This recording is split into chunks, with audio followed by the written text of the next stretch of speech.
नमस्कार मित्रों, YouTube channel education निकेतन पर मैं आपका स्वागत करता हूँ।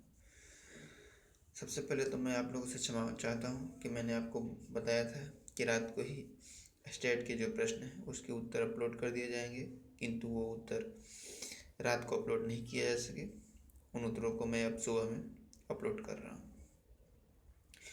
तो आपको पता है कि जीएस पेपर 1 का जो सेक्शन 3 होता है उसमें 4 प्रश्न 12, 13, 14 और 15 सांख्यिकी अर्थात स्टेट से पूछे जाते हैं। प्रश्न संख्या 12 आपके सामने जो स्क्रीन पे दिख रहा है, महाराष्ट्र के एक शहर में यातायात का मुख्य साधन कार है। नीचे दिए गए लेखा चित्र में जनसंख्या का ट्रेंड और कार यूज करने का ट्रेंड 2011 से वर्ष 2016 के बीच में दर्शाया गया है।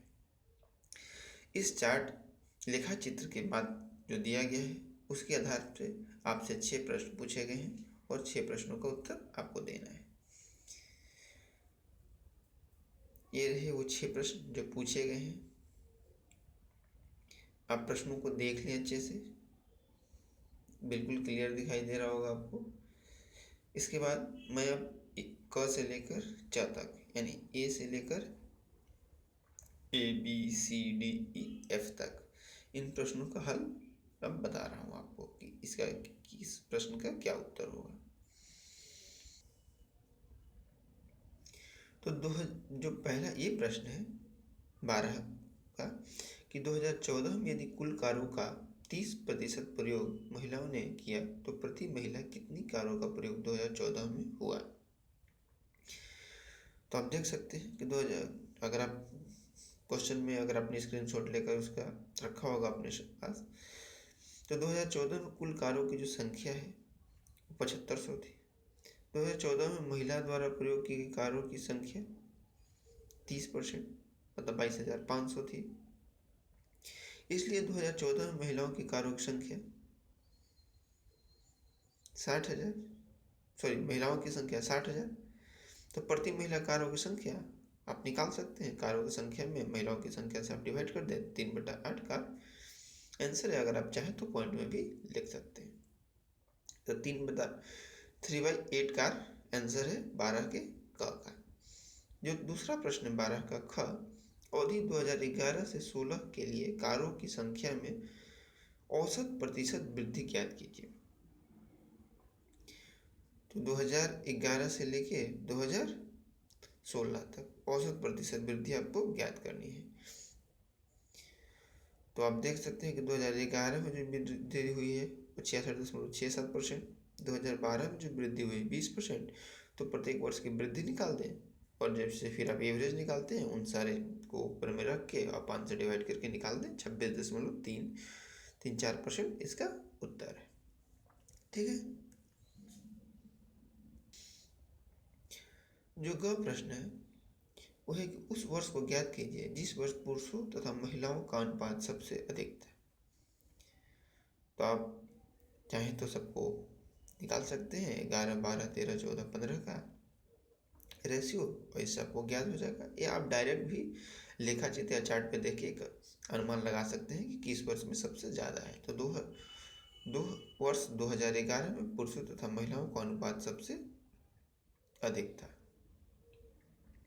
अब प्रश्न जो डी है, यदि 2012 में 60% कारें पुरुषों द्वारा उपयोग की गई तो 2012 में कार प्रयोग करने वाले पुरुषों या महिलाओं का प्रतिशत क्या है। तो 2012 में कारों की संख्या, ठीक है, 2012 में पुरुषों द्वारा प्रयोग की गई नई कारें, ठीक है, की गई कारें, इसका आप निकाल सकते हैं। फिर 2012 में महिलाओं द्वारा प्रयोग की गई कारें, 2012 में पुरुषों की संख्या और 2012 में महिलाओं की संख्या। अब 2012 में कार प्रयोग करने वाले पुरुषों का प्रतिशत आप निकाल दें, जो परसेंट आएगा वो 42.86% है।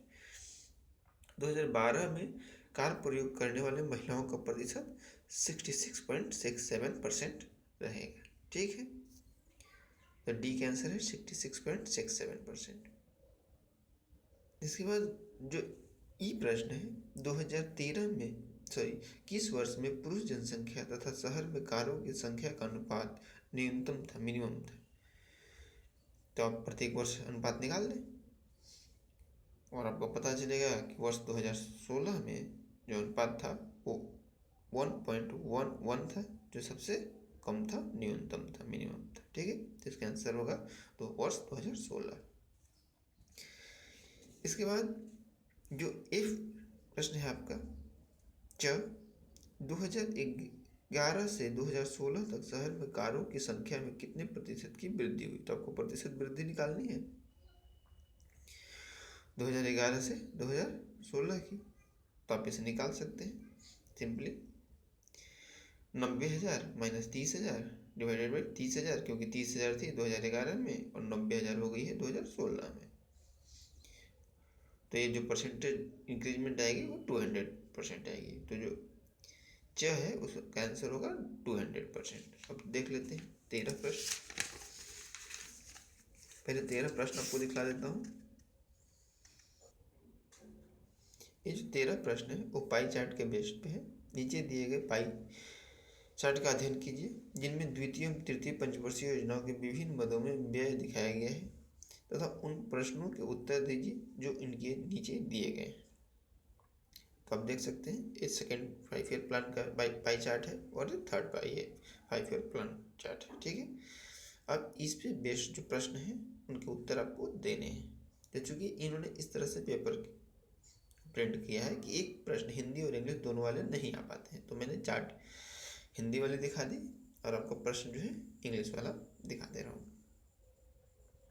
ठीक है, तो जो प्रश्न एक है इसका जो है कि अब प्रश्न के साथ साथ इसका हल आपको दिखाते जा रहा हूँ। आप प्रश्न की स्क्रीनशॉट ले लें। डी तक इधर हो गया और ई और एफ।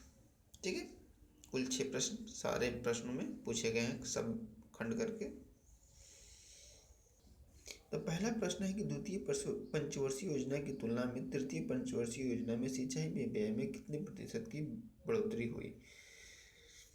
देख सकते हैं आप कि द्वितीय पंचवर्षीय योजना में सिंचाई पर व्यय निकाल लीजिए, तृतीय पंचवर्षीय योजना में सिंचाई की व्यय निकाल लीजिए, सिंचाई के व्यय में वृद्धि निकाल लीजिए।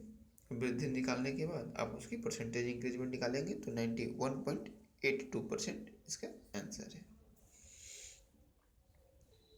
इसके बाद नेक्स्ट प्रश्न है ग्राम उद्योग में द्वितीय तृतीय पंचवर्षीय योजनाओं में कुल व्यय का अनुपात क्या है।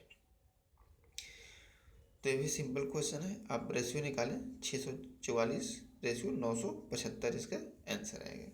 जो नेक्स्ट क्वेश्चन है तृतीय पंचवर्षीय योजना में कृषि में होने वाले व्यय में किस राशि की वृद्धि अथवा कमी की जाती है कि द्वितीय पंचवर्षीय योजना में कृषि में होने वाले व्यय का 2.5 गुना हो जाता है।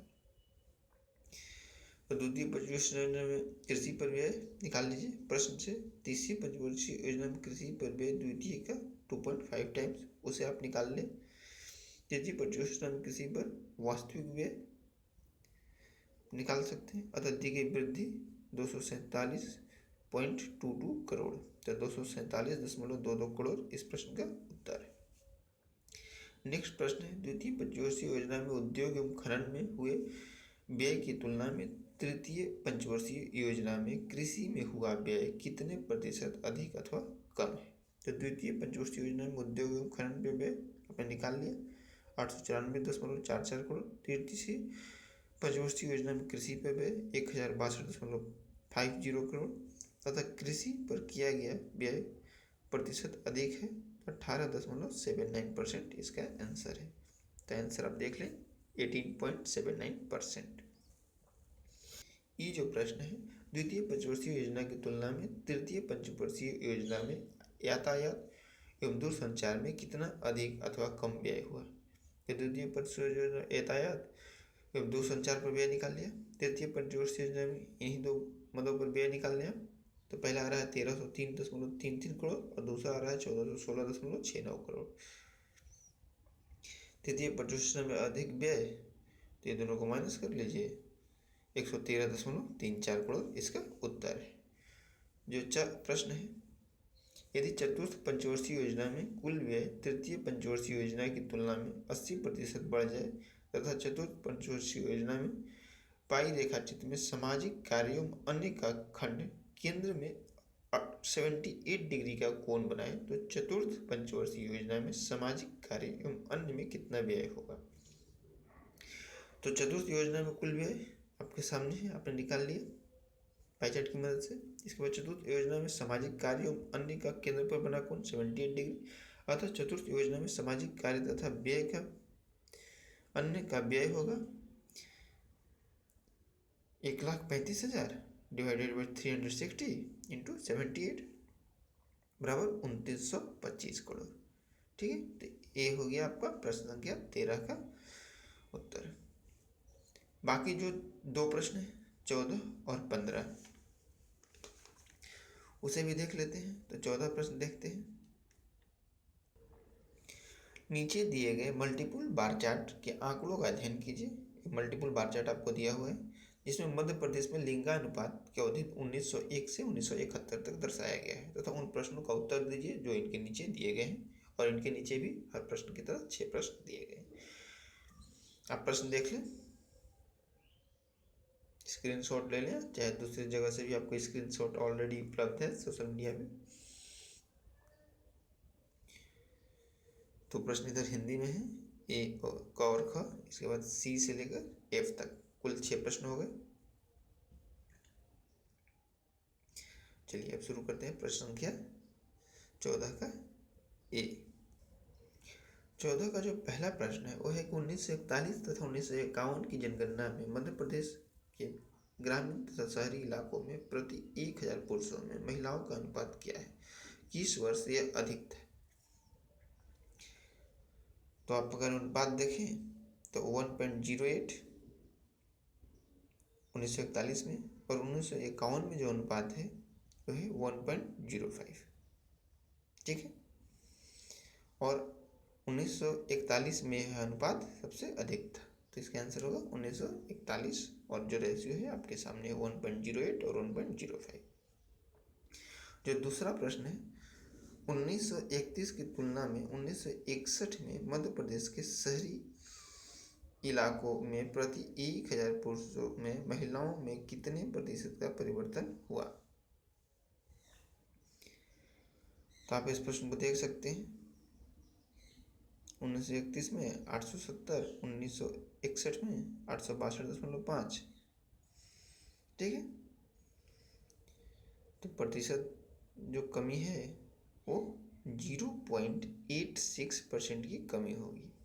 ठीक है, जो आपका तीसरा प्रश्न है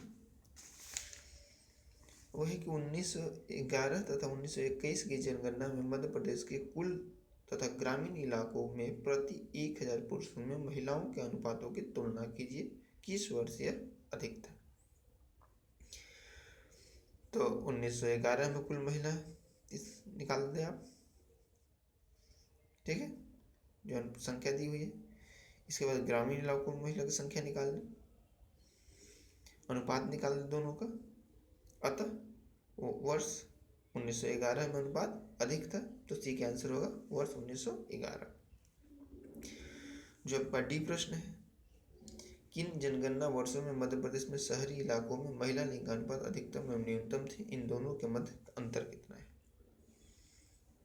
तो आप देख लें शहरी लिंगानुपात का चार्ट, तो अधिकतम 1901 में और न्यूनतम 1961 में, और दोनों के मध्य का जो अंतर था वो था 80.5 का। ठीक है, इसके बाद जो अंग ई नंबर क्वेश्चन है वो क्वेश्चन बड़ा है, मैं पढ़ नहीं रहा हूँ पूरा क्वेश्चन, आप उसका आंसर देख लें।